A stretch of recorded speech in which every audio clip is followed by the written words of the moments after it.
14 years old, in love with a chatbot, a final message, then a gun. This is not a story about one boy. The AI he was talking to knew something about him that nobody in his life knew. The same kind of system has built a profile that detailed of almost everyone watching this, including us. What it knew is the question. How it learned to use it is the answer. And the answer is more disturbing than AI is evil, because nobody told it to do this. Sewell Setzer the Third died on February 28, 2024, in Orlando. For months, he had been talking to a character AI chatbot modeled on Daenerys Targaryen. The federal complaint his mother filed describes their last exchange. He told the bot he was coming home. It told him to come home. He shot himself with his stepfather's pistol minutes later. Here is what the AI knew that his mother did not. It knew the rhythm of his sleep. It knew when he was withdrawing. It knew the shape of the language he used the week before he died, and it did not flag it. It deepened the conversation. The reason it did that is the second thing worth understanding, and it explains why a 16-year-old in California, Raine, died last April. After his ChatGPT logs showed the model surfacing the word suicide 1,275 times, 6 times more often than the boy himself. Algorithms have been able to detect depression from social media behavior since 2013. A Microsoft research and Georgia Tech study that year predicted depression onset up to a year in advance at 70% accuracy, using nothing but posting times, language, and engagement patterns. By 2020, a paper in NPJ Digital Medicine was predicting suicide attempts 6 months out. The systems can see the cliff. The systems were not built to prevent the fall. They were built to maximize time on platform. A leaked TikTok internal document, made public only because Kentucky's Attorney General forgot to redact it, says the goal in plain English. Our goal is not to reduce the time spent. Another internal note in the same file links compulsive use to, and these are the company's own words, loss of analytical skills, memory formation, contextual thinking, conversational depth, empathy, and increased anxiety.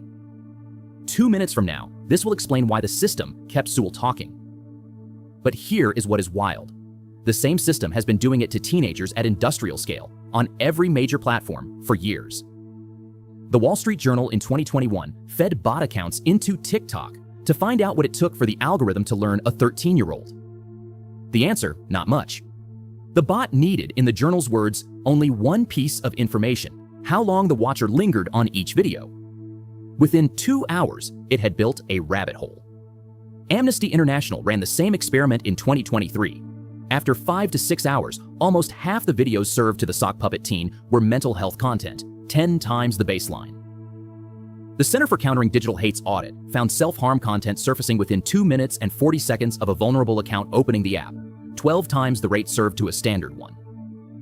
Most viewers will assume this is a problem for vulnerable people. It is not. OpenAI itself disclosed, in a footnote that should have been a headline, that 0.07% of weekly ChatGPT users, roughly 560,000 human beings every week, show signs of psychosis or mania.